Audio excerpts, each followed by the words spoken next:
One of the channels I watch is called the Crockers, and in one episode, Jason Crocker built a goat shelter, and that goat shelter is exactly what I need here. Not for goats, but I want to use it for a bike shelter.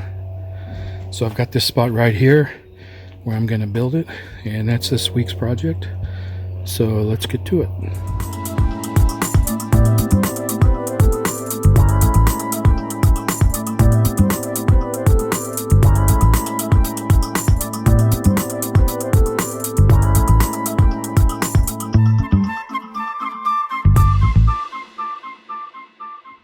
Alright, I got a couple of 4x4s that are left over from when I had to lift my camper up off of the old trailer. And I'll put a link to that video. That was pretty exciting. But I've been just kind of holding on to these things, waiting for a project. So I'm going to use them for this. I'm just going to make this shelter about 6 feet high. These are 12 feet long. So I'm just gonna cut these at 6 feet. I'm actually gonna have them sloping, but this other one I'll probably cut a couple of these at just under 6 feet, so I've got a little bit enough of a slope for the rainwater to run off. But there's my mark. Let me go ahead and get that cut.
Alright, one thing I want to do to the bottom of these 4x4s is I want to drill a hole right in the center, and I want to hammer these stainless steel bolts into the center, and it'll kind of give it an offset, keep it off the ground.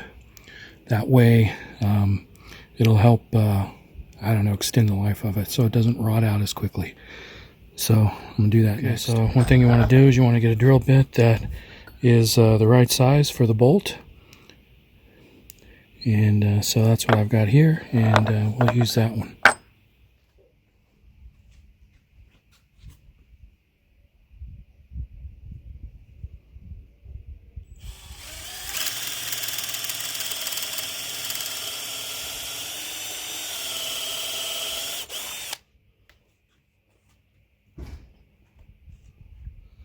Alright, let's see if that works.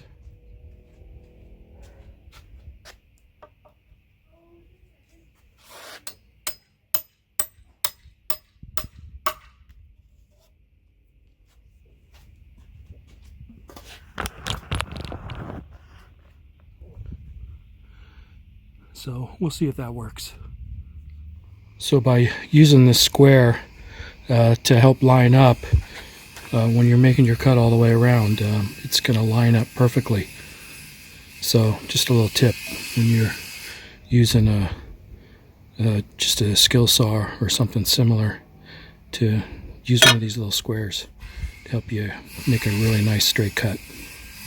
Okay, so I'm going to be running my cross supports like this, and normally what I would do is I would just get my portable saw, and I would just cut this piece out right here so that could just rest inside.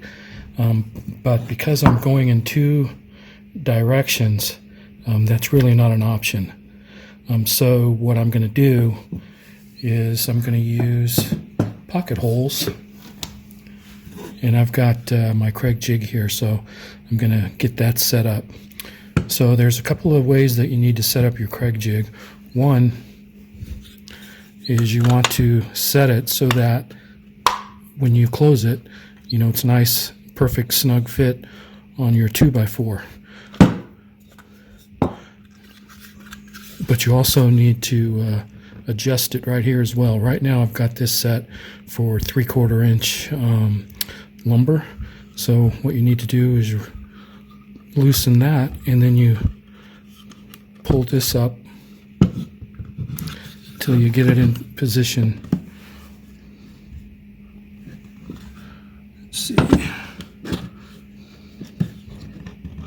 You want to go to 1.5. And there's detents here where, you know, these go into. So you want to set that at 1.5, and then tighten this back down, and then that'll give you just the right angle and depth for a 2x4.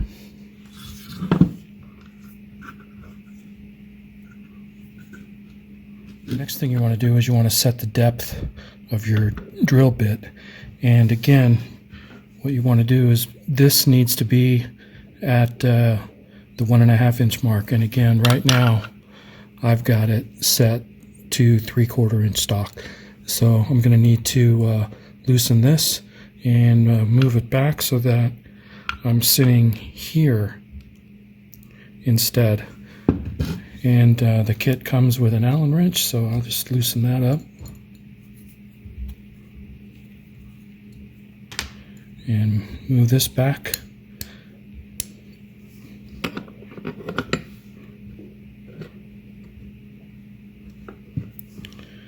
Actually, I have to move it up.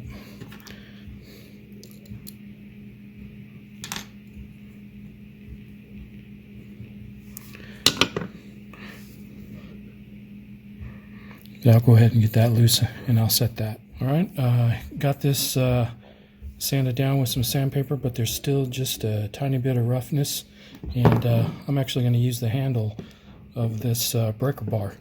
It's almost like a little bit of a file, so I'm going to use that to finish this off.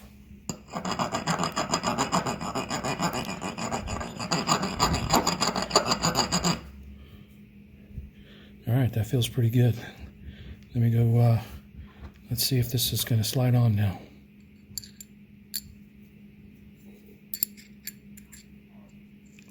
Yep. No problem. All right.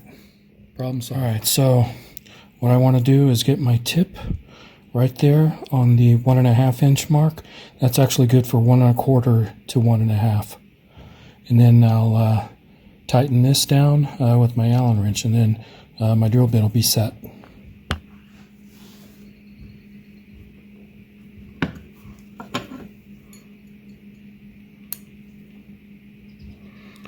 All right, good to go.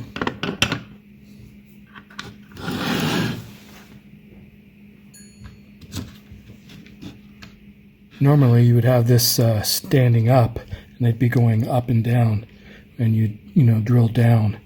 But because these are 8 feet high, I don't have enough room in my shop with my ceiling height, so I've got to lay it down on the side, but it works just as well.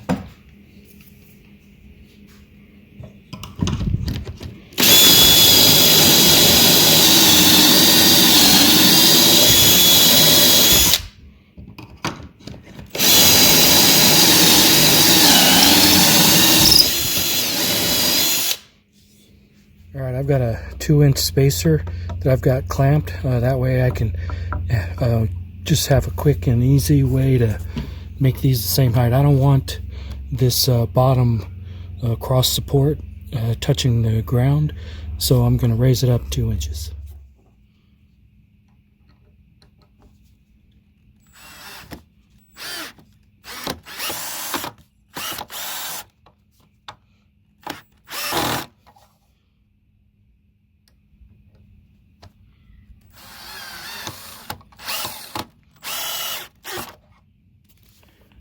Alright, I got my 8-footers installed. And now I need to add this as a nailing surface. So I'm going to go ahead and pre-drill and screw this in.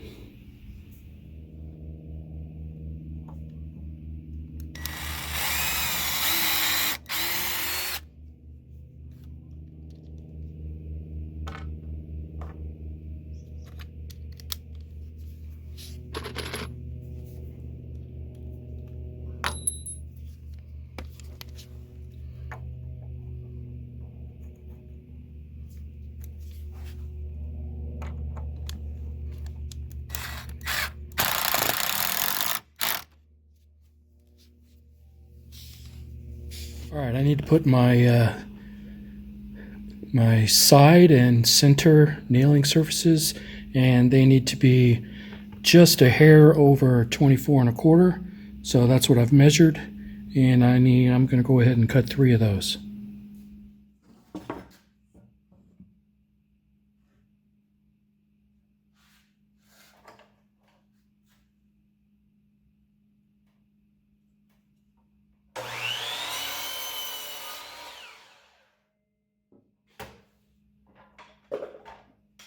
Okay, I've pre-drilled this side nailing surface, and now I'm going to go ahead and set these screws halfway in just to make it easier to screw them into the 4x4.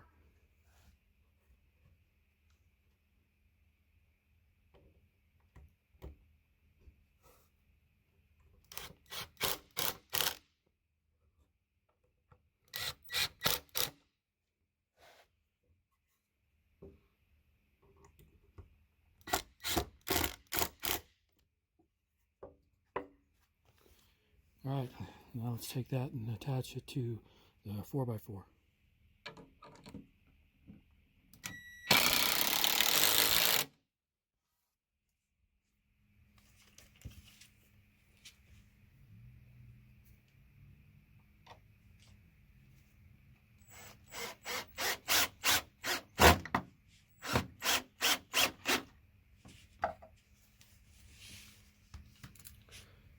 Okay, that's it.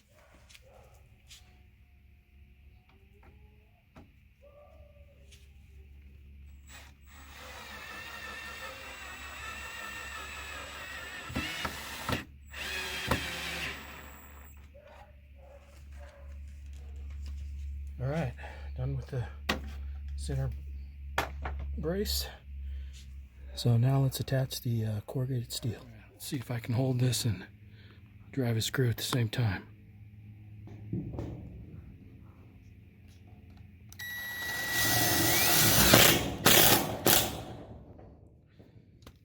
There, you can see how it doesn't go through, doesn't mar up the corrugated siding. And I'm going to go ahead and finish putting these all the way around. Alright, so that's what it looks like from the outside. Now, in this case, the outside's going to be against the wall, so I'm going to flip it around. But just wanted to give you a look at what it looks like with the nailing surface / trim pieces in. So what Jason Crocker did is he had his bottom portion, he used corrugated siding, and then the top 2/3 he did with cedar siding. And I've got some pine shiplap, just some real common shiplap, really inexpensive, and I'm going to use that to do the top portion of the siding. But I need to brace up the center, get my top brace on, and then I'll be able to finish up the outside of this.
All right, I got that first board setting up there.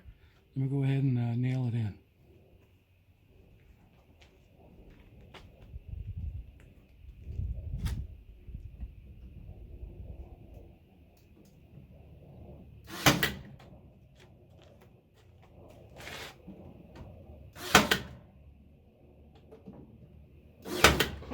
All right, I've got the left side done. I had to trim about an inch off the top of the top board. So now I need to rip some 2x2 because I ran out. So I'll take one of those old 2x4s and rip it so I can finish the other side. Okay, I've got both sides done. And that's what it's looking like. I still need to build my two sides, which will look exactly like that, except it'll only be about 4 feet instead of 8 feet. So probably less than 4 feet, probably more like 42 inches. So I won't need that center post. But that's where I am so far. I'm 2 inches off the ground there, and I've got those bolts that will keep the bottom of my 4x4s off the pavement as well. So that ought to help a lot as far as keeping it from being wet and rotting out. So I'm not sure if I'm gonna be able to finish this today, but I'll see what I can do, and if not, we'll call this one part 1, and if I can finish, then we'll do it all in one video.